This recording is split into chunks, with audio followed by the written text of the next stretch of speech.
I am 91 years old, and I did not cry at my husband's funeral. Not a single tear, not one. The neighbors noticed. I could feel their eyes moving toward me, the way eyes do when someone is not behaving the way grief is supposed to look. My own daughter touched my arm afterward and whispered, "Mom, are you all right?" I told her I was fine. That was not entirely true, but here is what I need to tell you before I go any further. I want to ask you something personal. Is there something in your life right now that you are explaining away? Something small, something quiet. A pattern you keep telling yourself does not mean what you suspect it means. If there is, please stay with me, because I spent 39 years doing exactly that, and I want you to hear how that story ends. My name is Eleanor Margaret Collins, born March 9th, 1933, in Providence, Rhode Island. I married Frank Arthur Collins on September 14th, 1957, in a white chapel on Edgewood Avenue with yellow roses and a man at the altar who looked at me like I was the answer to every question he had. We built a life on Clover Street. 3 children, a green front door, Sunday roasts and summer evenings on the porch. From every angle, it looked exactly like love. For a while, it even felt that way. But grief does not always wait for a funeral. Sometimes it starts much earlier than that, much quieter. And by the time you name it, you have already been living inside it for years. Frank Collins was the kind of man other husbands were compared to, and usually found lacking. He remembered birthdays without being reminded, brought flowers on ordinary Tuesdays for no reason, stood up when elderly neighbors walked past our porch and meant it every single time. The women on Clover Street adored him, and I was proud of that, genuinely proud. We had been married 4 years by the summer of 1961. 2 children, Daniel and little Ruth. A white house with green shutters on Clover Street that Frank painted himself on a warm September weekend, while Daniel handed him brushes from the ground and felt like the most important person alive. Life felt exactly right. Then, one evening in October, Frank came home late, not dramatically late, just 30 minutes. He set his briefcase by the door, kissed my cheek, sat down at the dinner table, and talked about his day the way he always did. Easy, natural, warm. But something was slightly different. I cannot explain it precisely even now. It was not what he said. It was the way he said it, like a man who had rehearsed the drive home. I put his plate in front of him, poured his water, sat down across from him, smiled at Daniel who was talking about school, and quietly, without showing anything on my face, I filed that feeling somewhere in the back of my mind. I told myself it was nothing, but a woman's instinct does not file things away because they are nothing. It files them away because they are too heavy to carry in the open, and that was only the beginning. Winter came and went, and Frank's late evenings became less occasional and more regular. Not every night, just enough to notice. I noticed. Then, in the spring of 1962, something happened that I have never spoken about to anyone, not my sister, not my closest friend, not even my own daughter 40 years later. It was a Wednesday morning. Frank had already left for work. I was collecting the laundry from the bedroom chair the way I did every Wednesday without thinking. I lifted his shirt from the pile, and I stopped. There was a perfume on the collar, not mine. I knew my own scent. Every woman knows her own scent. This was lighter, floral, the kind that comes from standing too close to someone for too long. I stood in that bedroom for a full minute, the morning light coming through the curtains, Daniel's voice downstairs asking Ruth something, the coffee still warm on the kitchen counter below. I folded the shirt slowly, put it in the wash, said nothing. But my hands were not completely steady when I poured the detergent. 6 months later came the moment that removed every last trace of doubt I was still holding on to. We were in bed, past midnight. Frank was asleep beside me. He said a name, quietly, almost nothing, just a breath, really. But I heard it. I lay completely still, stared at the ceiling, counted the seconds on the clock beside the bed, and understood that the thing I had been explaining away for over a year had a name now. And names make things real in a way that feelings alone never can. I want you to understand what 1963 looked like from the outside. Frank coaching Daniel in the backyard on Saturdays, Ruth helping me fold napkins for Sunday dinner, neighbors stopping by the porch on warm evenings, laughter, normalcy, a family that looked completely whole. From the inside, it looked exactly the same.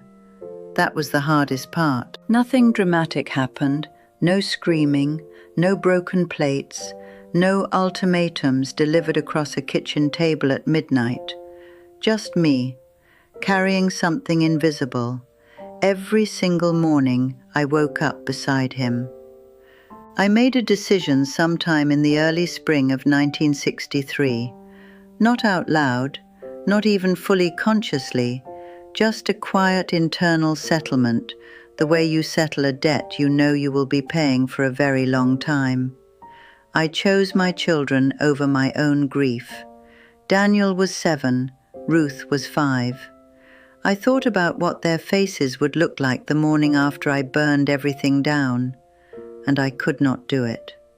So instead, I did something that cost me more than leaving ever would have. I stayed, and I grieved privately. Every night after the children were asleep, I sat in the kitchen with the lights low, and I mourned the marriage I thought I had. Not loudly, just quietly, consistently, the way you mourn something that is still technically alive. Frank would come downstairs sometimes and find me sitting there. He always asked if I was all right.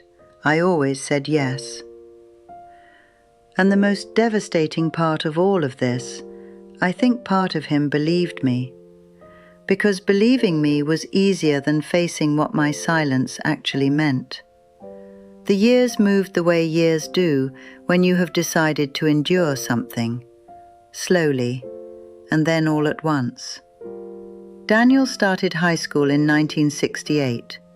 Ruth won a spelling competition in 1969, and Frank stood up in that school hall and clapped louder than every other parent there. I watched him clap, and felt something I still cannot fully name. Pride and grief sitting so close together inside one moment that I could not tell them apart anymore. By 1971, I had stopped sitting in the kitchen at night. Not because the grief was gone, because I had run out of tears for a man who was still sleeping in the same bed. That is a particular kind of empty that has no real word in the English language. Frank remained present, attentive, generous. He never knew that I knew. Or perhaps he did know, and we had both silently agreed to protect the version of our life that the children believed in. I am still not certain which one it was. Christmas of 1974, Frank bought me a gold bracelet, helped me clasp it around my wrist at the table while the children watched and smiled.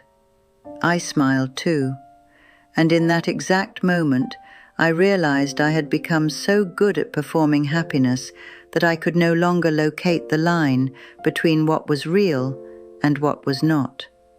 That frightened me more than the betrayal ever did. Then in the winter of 1989, Frank sat down at that same kitchen table and told me the doctor had found something serious. I put my hand over his and felt an emotion I was completely unprepared for. Not relief, not anger, just an overwhelming and exhausting sadness for everything we had both wasted. He was gone within 4 months, and on the morning of his funeral, I stood in front of the bedroom mirror getting dressed, and my eyes were completely dry. I stood there looking at myself for a long time, wondering what kind of woman does not cry the morning of her husband's funeral. Then I remembered every kitchen, every silent night, every folded shirt, every smile performed across a dinner table, and I understood exactly what kind of woman, the kind who already did. The funeral was on a Friday morning in March of 1989. Grey sky, cold air, the kind of day that feels like the world is holding its breath. Clover Street neighbours filled the church, Frank's colleagues from the office, people I recognized and people I did not, everyone in dark coats with wet eyes and quiet voices. I sat in the front row between Daniel and Ruth, dry-eyed through every word of the service. I felt people looking at me, not rudely, just noticing. A widow who was not weeping at her own husband's funeral. After the graveside service, Frank's sister touched my arm gently and said, "Margaret, are you all right? You have not cried once today." I told her I was fine, but Ruth heard it. On the drive home, she reached from the back seat and put her hand over mine on the armrest. She did not say anything that afternoon, but 3 weeks later, she came to the house for Sunday dinner, and after the plates were cleared, she sat across from me at the kitchen table and asked me quietly, "Mom, why did you not cry at Dad's funeral?" I looked at my daughter for a long moment. The kitchen was still. The evening light coming through the window above the sink, the same way it had come through that window for 32 years of dinners and silences and private grief and performed smiles. I put my hand over hers, and I told her the truth for the first time. Because I already did, Ruth, every night for 20 years while he was still sleeping beside me. She did not speak for a long time. Then her eyes filled slowly. Not for her father, I think for me. For every quiet night I sat in this kitchen after she was asleep and grieved something she never knew I had already lost. I am 91 years old now, and I want to leave you with something before I go. That feeling I described in the beginning, that small, quiet thing you keep explaining away, that pattern you keep telling yourself does not mean what you suspect it means. Do not wait 30 years to name it, because the grief does not wait. It happens in real time, quietly, consistently, whether you are ready for it or not. It is already happening to you. I kept this inside for 50 years. If it reached you, please subscribe. Tell me in the comments, did you recognize yourself somewhere in this story?